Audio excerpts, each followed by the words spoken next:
anyone who has someone in their life who is heavy around them, it goes for both sides. There is no blame. At some point in our life just, it gets heavy. It be lifing.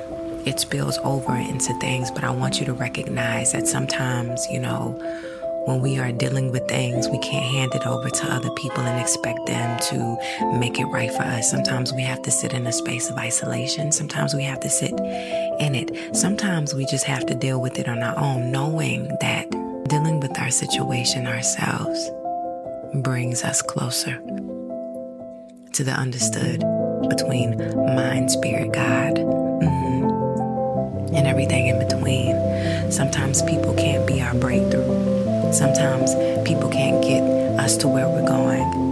And many times people don't have the know-how, the knowledge, the wisdom. They can't carry us from point A to point B because, baby, they in they mess too.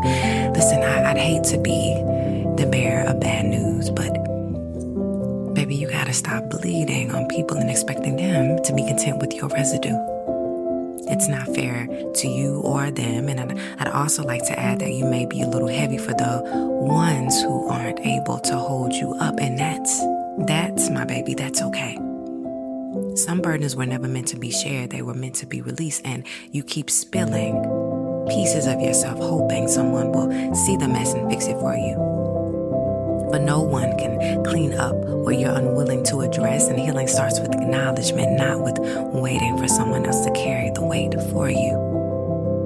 And so you've been walking around holding on to wounds that were never yours to keep. That may be some of your issue. I want you to understand that they were lessons and not lifelong sentences, and at some point you have to decide that carrying the pain doesn't serve you anymore. Letting go isn't a weakness, it's your freedom. I'll say that again.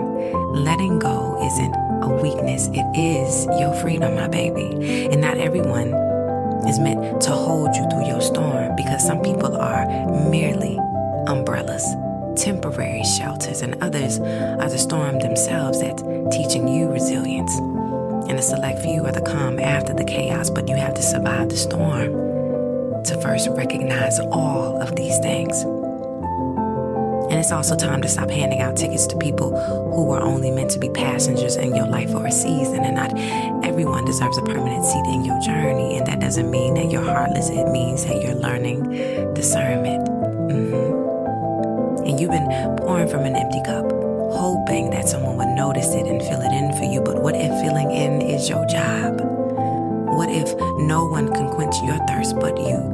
Start by loving yourself enough to stop running dry for others and running to them to fill your cup. There's a difference between being vulnerable and being unguarded. Vulnerability is brave. It is.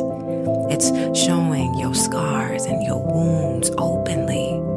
Being unguarded, however, is letting people pick at your wounds without questioning if their hands are even clean. I need you to learn the difference so that you can protect your peace, and you can't keep giving away the parts of yourself that need to survive. Sacrificing yourself for others isn't noble if it leaves you with nothing, and self-preservation isn't selfish, it's necessary. Please love yourself enough to know when to draw the line with people and within yourself. And I know you've heard this over and over. I've said it as well. Healing isn't linear. It's not a straight line, my baby. It's ups and downs. It's ebbs and flows. And healing ain't easy. But I promise it is worth it. It's not about erasing the pain, but learning to live beyond it. Every scar tells a story, but you have to go through it in order to understand it. And once you go through it, you don't have to relive it again. You can turn the page and let the new chapter be about growth and not merely about your survival. And I want you to know that you're not too much, but you might be too much for people who are still carrying their own unhealed wounds, my baby. Come on, this is where discernment comes in. You heavy, your friend heavy. Y'all trauma bonding. Y'all talking about y'all situation, going back and forth. And then while she is coming out of hers,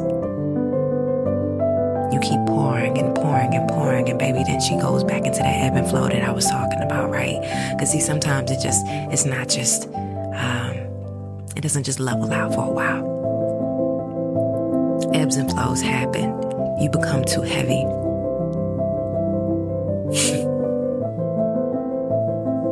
And being heavy doesn't make you unworthy. It just means that you need to surround yourself with people who are whole enough to love you without conditions.